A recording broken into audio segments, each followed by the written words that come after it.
लो, plaster को मापकर ज़्यादा पैसा लेके चला गया। इसीलिए मैं आपको बार बार कहता हूँ, हर बार कहता हूँ कि प्लास्टर को मापकर लेबर का पेमेंट करना सीख लीजिए, नहीं तो बाद में आप यही कहेंगे ओ चूना लगा दिया। तो चलिए इस वीडियो में हम आपको ऑन साइड प्लास्टर वाली दीवार को मापकर लेबर का पेमेंट निकालना सिखाते हैं। तो आप देख सकते हैं कि इस दीवार पर अभी ताज़ा प्लास्टर हुआ है। तो इस दीवार के प्लास्टर को हम पूरा मापेंगे, मापकर लेबर का पेमेंट कैसे करना है, लेबर का कितना पैसा हुआ, उसको किस तरीके से निकालते हैं, पूरा प्रैक्टिकल तरीके से बताएंगे। तो प्लास्टर को मापकर लेबर का पेमेंट करने के लिए सबसे पहले आपको लगा लेना है क्या? अरे टेप यार, ये लगा नहीं है टेप, इसी तरीके से टेप आपको लगा लेना है। तो आप देख सकते हैं कि हमने वहाँ से लेकर वहाँ तक टेप लगाया हुआ है। ये हमारा छोटा टेप है, ठीक है। यदि बड़ा होता भाई साहब तो वहाँ से लेकर वहाँ तक पूरा लगा देते हैं, ठीक है। तो ये छोटा टेप है, इसलिए हम दो पार्ट में लगाएंगे। तो वहाँ से लेकर वहाँ तक की जो डिस्टेंस है आप देख सकते हैं कि कितना है। इस निशान को याद रखिएगा, वहाँ से लेकर, ठीक है, वहाँ से लेकर यहाँ तक की जो डिस्टेंस है वो 11 फीट 11 फीट है। देख लीजिए 11 फीट है। अब चलिए यहाँ से लेकर वहाँ तक मापते हैं तो हमें पता चल जाएगा कि पूरी दीवार की लंबाई वहाँ से लेकर वहाँ तक कितनी है। यहाँ से लेकर यहाँ तक 11 फीट। अब यहाँ से वहाँ तक नापेंगे। तो चलिए टेप यहाँ से वहाँ तक लगा लेते हैं। तो यहाँ से लेकर वहाँ तक टेप लगाने के बाद आप देख सकते हैं कि टोटल जो लेंथ आई, लंबाई आई, वो 15 फीट 15 फीट आ गई।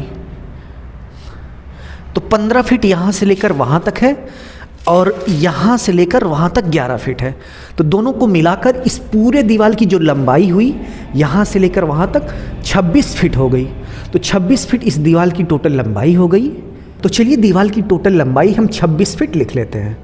तो वाल की टोटल लेंथ यानी कि लंबाई 26 फीट हो गई, 26 फीट हम लिख लेते हैं। अब इस दीवार की ऊंचाई की बात करें तो दीवार की जो ऊंचाई है वो 10 फीट है। तो भाई वहाँ तक कैसे नापे बताओ आप? साला वहाँ तक कोई सीढ़ी भी नहीं है कि हम चढ़ के माप कर दिखा दें कि ये दीवार यहाँ से लेकर वहाँ तक 10 फीट है। तो मान जाओ ना यार, तुम लोग इतना तो मान सकते हो। और इतना यार जानते ही हो कि भाई किसी घर की जो ऊंचाई होती है वो 10 फीट ही होती है। तो यहाँ से लेकर वहाँ तक 10 फीट है। तो दीवार की जो टोटल ऊंचाई हुई वो 10 फीट है, ठीक है। तो दीवार की ऊंचाई मापने के बाद चलिए अब दीवार की टोटल ऊंचाई 10 फीट लिख लेते हैं। और वॉल की टोटल हाइट 10 फीट हमने यहाँ पर लिख लिया। तो प्लास्टर को मापकर लेबर का पेमेंट करने के लिए इतना ही तो काम रहता है। दीवार की टोटल लंबाई माप लो और उसके बाद ऊंचाई माप लो। अब चलिए आगे बताते हैं कि करना क्या है। नेक्स्ट वॉल का एरिया निकालना है, लेंथ इंटू एच, यानी दीवार की लेंथ 26 फीट है, 26 फीट है, इंटू 10 दीवार की हाइट। दोनों को मल्टीप्लाई करने के बाद, दोनों का गुणा करने के बाद 260 स्क्वायर फीट आ गया। यानी कि टोटल यहाँ पर 260 स्क्वायर फीट के एरिया में प्लास्टर हुआ है।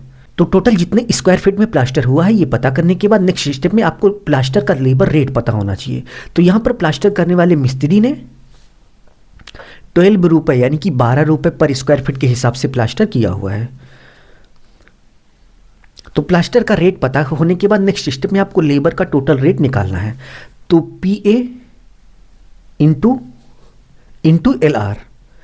PA का मतलब प्लास्टर का एरिया 260 स्क्वायर फीट है, इंटू LR मतलब लेबर का रेट। लेबर का रेट 12 रुपये 12 रुपये पर स्क्वायर फीट है। इन दोनों का गुणा कर लेंगे तो हमें पता चल जाएगा कि टोटल कितना पैसा हो गया। तो गुणा करने के बाद आप देख सकते हैं कि इस 26 फीट बाई 10 फीट की दीवार पर प्लास्टर करने पर टोटल लेबर रेट 3120 यानी कि 3120 रुपये हो गया। तो इसी तरीके से आप किसी भी दीवार का एरिया माप कर जितना रुपए पर स्क्वायर फीट के हिसाब से प्लास्टर हो रहा है उससे गुणा करके आप पता कर सकते हैं कि भाई वहाँ पर प्लास्टर करने का टोटल लेबर रेट कितना हुआ।